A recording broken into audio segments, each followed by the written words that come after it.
Not too long ago, I received a summons for jury duty. And out of the 50 to 60 potential jurors that were summoned with me, I ended up being one of the 7 chosen for a civil case that lasted 3 days. It was a very new experience for me, as I had not only never received a summons before, but neither had I ever been inside a courtroom or seen a judge in his or her robe. They actually wear robes.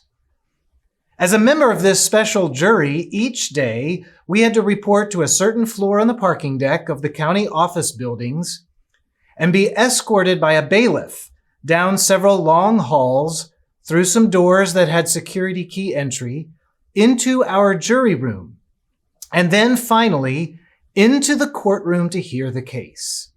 It was altogether a kind of sacred experience there in the inner sanctum of the American justice system.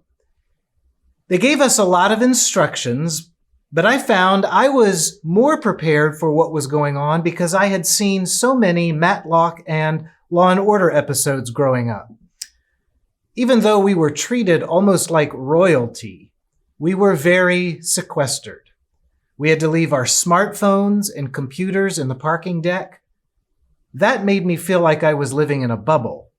For 3 days, we listened quietly as the detailed testimonies poured forth from the witnesses. There was a lot to take in and digest, but, and here's the kicker, we weren't allowed to discuss it with anyone. We weren't allowed to go home and share things with our spouse or friends. And we weren't even allowed to discuss it with each other. We just had to take it in, experience it ourselves. We were left to create our own narrative and meaning in our mind based on what we were hearing and keep it to ourselves. Once it was all over, I was permitted to speak about it, but I'm not sure I can explain what I saw and heard. In many ways, that experience is kind of like Jesus' transfiguration. Lots of disciples are called, but only 3 are summoned and selected for this honored journey where they're allowed to witness a very special event involving Jesus. They have this unique experience with the truth of Jesus where they've never seen him in such a white robe. They are moved, even terrified at one point. When it's all over, they don't talk about it. They keep it to themselves. And so what they really encounter there on the mountain and what it all means is still somewhat of a mystery to anyone who wasn't there. We never get to hear what Peter, James, and John think about their experience on the Mount of Transfiguration, how exactly it changed them, or what they do with it. To some degree, isn't that true of all of our experiences with God's holiness? Whether we glimpse it in worship or in some meaningful and moving service event, or perhaps during a week at summer camp or even in private prayer. Perhaps you've attended a spiritual retreat at some point and you've come back from that event with the sense you've felt and seen something about the glory of God or the community of Jesus that you weren't quite able to communicate to people who weren't there also. When Moses comes down Mount Sinai after his conference with God, his face is shining and he puts this veil over it. That veil kind of obscures him from everyone around him who didn't go up on the mountain. It makes him a bit mysterious, I bet, a bit removed from them. That's the thing, right? About experiences with God's glory, or as some people might call them, God moments. When I have them, I find it's wonderful and exhilarating for me, but it almost puts a veil over my face to everyone else. And if those people weren't there, or if they haven't experienced something comparable, it can become alienating. The danger of this, of course, especially after having several of these experiences, that we start thinking that these powerful experiences of God's glory is all that faith is supposed to entail. We can fall into the trap that Peter apparently does when he asks to build the dwellings on that day, on that mountain. That sustaining that mystery and mystique is the point of Christian faith. It's like we want to figure out a way to wear this veil all the time, only wanting to lift it when we're in those places that we connect with God. One of the earliest controversies that arose in the church was a belief system called Gnosticism. Gnosticism essentially taught that God could only be met in the mountaintop experiences, that you had to be one of the select few who would encounter God's glory. In Gnostic belief, that veil was really important, in other words. It helped you maintain that mystique and that special knowledge about God. I'm afraid we can even start to think of worship this way if we're not careful. We can believe that if we're not feeling something each Sunday, or if we're not learning something powerful and new, then worship has become pointless. This is a form of modern-day Gnosticism, and we still have to fight against it. We still need to fight against that understanding of faith, because any message of Jesus that says God is for select people is not the gospel. Any form of Christianity that calls us to leave the world is opposite to what Jesus is about. When Jesus is transfigured and his glory is revealed, he is talking about his departure in Jerusalem. The actual word for departure here is exodus. Jesus is meeting with the two greatest figures of his people's faith and history, the two people who got closest to God in their time, Moses and Elijah. And what Jesus is talking about is the cross. That is, he is speaking about how his departure through death will be the point at which God's people are led to freedom. Freedom from their slavery to sin, freedom from selfishness, freedom from the idea that God has to be climbed to.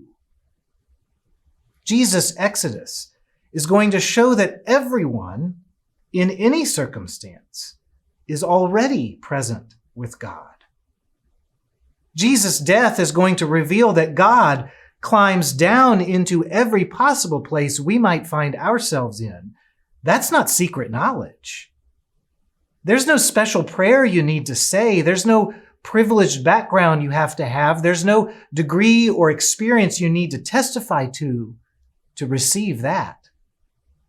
God has given himself to you as you are, no matter how uninformed and excluded you may feel.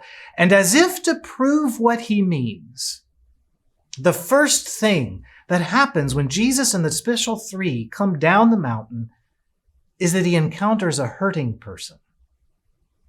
It's a really unpleasant circumstance. There's this boy overcome with some sort of evil spirit. His father is distraught and terrified. Now, if I have to believe that if Jesus had been transfigured to show that God is only going to reveal himself to the select few, I think Jesus probably would have walked on by these people. If Jesus had been transfigured in the blazing white robe and the voice in the cloud had said, "This is my son, my chosen," in order to communicate that faith is only about super transcendent moments on the mountains, then Jesus probably would have said, "Dude, sorry, I've got other important mountains to climb right now." It's difficult to say exactly what Jesus might have done in this situation if God were only concerned about keeping himself veiled. But that's not who God is. Jesus stops right in the middle of this messy situation and responds compassionately to what he finds. He rebukes the boy's unclean spirit, heals him, and gives him back to his father.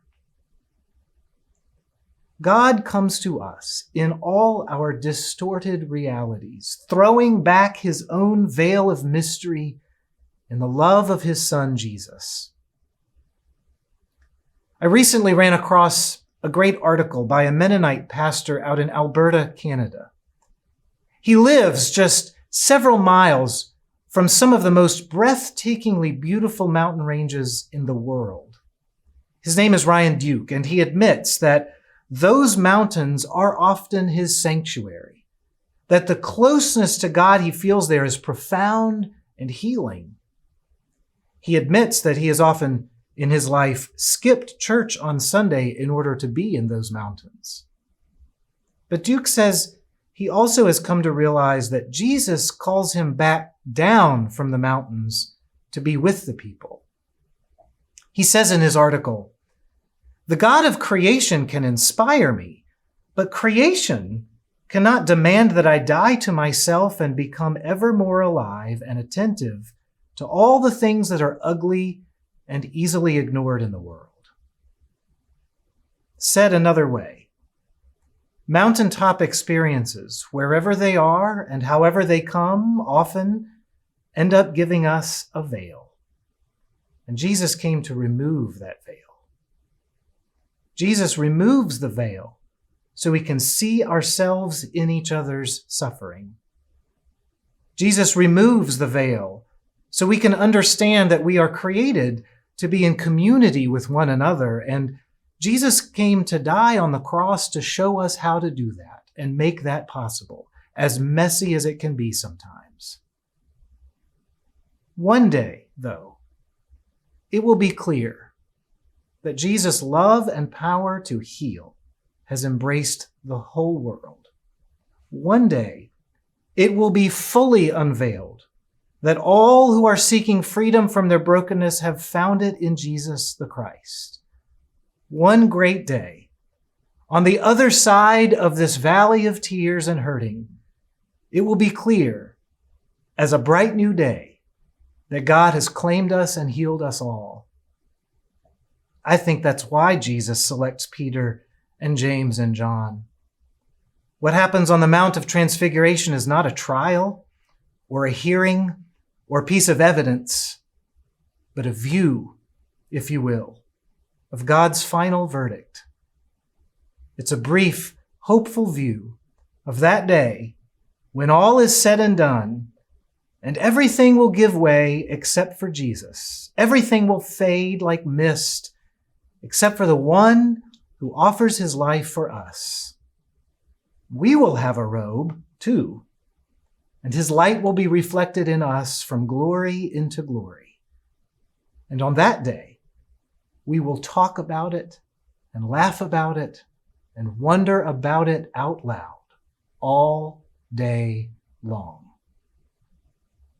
Thanks be to God.